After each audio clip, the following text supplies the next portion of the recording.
চোখে স্বপ্ন কিন্তু মুখে নিস্তব্ধতা, আশা আছে সুযোগ নেই। এজন্য বাংলার লাখো তরুণের শিরায় উপশিরায় গাঁথা এক করুণ নির্মমতা। ধন্যবাদ মাননীয় সভাপতি, বিপক্ষ দলের দলনেতা হিসেবে আমাকে কথা বলার সুযোগ করে দেওয়ার জন্য।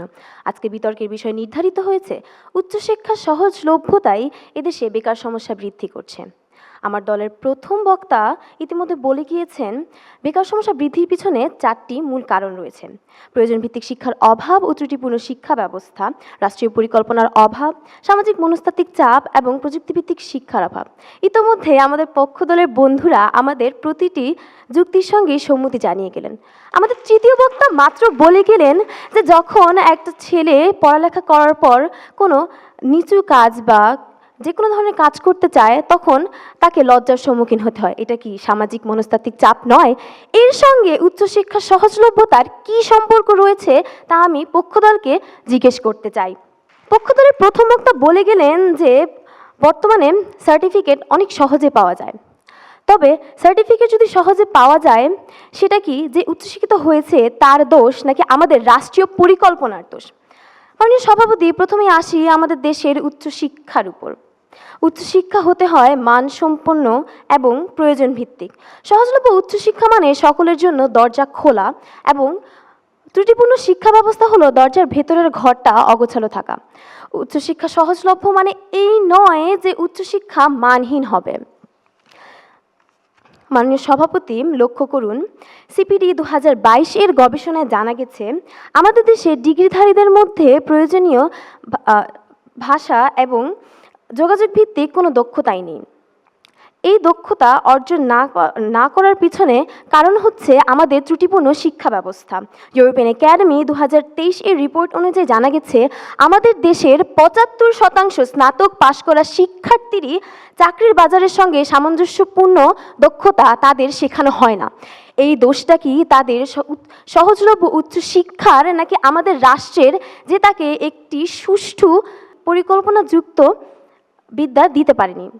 মাননীয় সভাপতি, 16 অক্টোবর 2024 দ্য ডেইলি স্টারের তথ্য মতে বাংলাদেশে বেকারত্বের একটি বিরাট কারণ হচ্ছে আমাদের প্রয়োজনীয় কর্মসংস্থান নেই।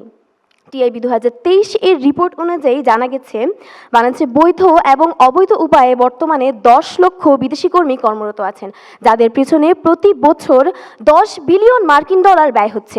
একই রিপোর্ট অনুযায়ী জানা গেছে সমপরিমাণ অর্থ দিয়ে এর 3 গুণ অর্থাৎ 30 লক্ষ বাংলাদেশি কর্মী নিয়োগ দেওয়া সম্ভব, যেখানে বাংলাদেশ পরিসংখ্যান ব্যুরোর তথ্য মতে বাংলাদেশে বেকারের সংখ্যা 26 লক্ষ। এখন প্রশ্ন হচ্ছে, এদের চাকরি না পাওয়ার সঙ্গে কি উচ্চশিক্ষা সহজলভ্যতার সম্পর্ক রয়েছে, নাকি তাদেরকে যে আমরা দক্ষতাযুক্ত শিক্ষা দিতে পারিনি তার সম্পর্ক রয়েছে? ছোটবেলা থেকে পড়ানো হয় সব সাধকের বড় সাধক আমার দেশের চাষা। তবে আমাদের কি কখনো বড় হয়ে চাষা হওয়ার জন্য উৎসাহিত করা হয়?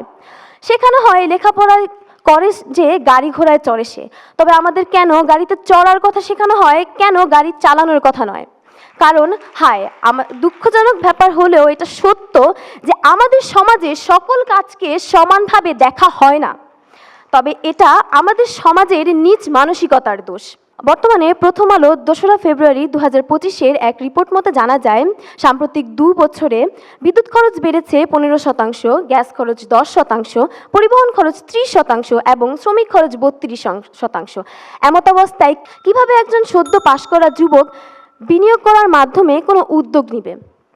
প্রশ্ন হচ্ছে, আমাদের রাষ্ট্র যদি একজন সদ্য পাশ করা যুবককে প্রয়োজনীয় পুঁজি এবং আর্থিক নিরাপত্তা নিশ্চিত না করতে পারে, তাহলে কি সে নতুন উদ্যোগ না নিয়ে বেকার হয়ে ঘরে বসে থাকবে? এটাই স্বাভাবিক।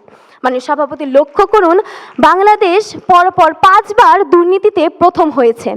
আমাদের দেশে যে উচ্চপদস্থ কর্মচারীরা রয়েছেন তারা যদি তাদের গদিতে বসে টাকা না খেয়ে সেই অর্থ দিয়ে প্রয়োজনীয় কর্মসংস্থানের ব্যবস্থা করত এবং আমাদের যে ত্রুটিপূর্ণ শিক্ষা ব্যবস্থা রয়েছে তাকে সংশোধন করার চেষ্টা করত, তাহলে হয়তো আজ এমন হতো না।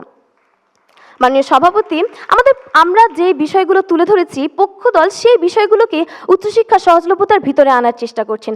তবে উচ্চশিক্ষা সহজলভ্যতা মানে এই নয় যে শিক্ষা মানহীন হবে, বরং উচ্চশিক্ষা সহজলভ্যতা মানে হলো সবার কাছে উচ্চশিক্ষা পৌঁছে দেওয়া। ধন্যবাদ।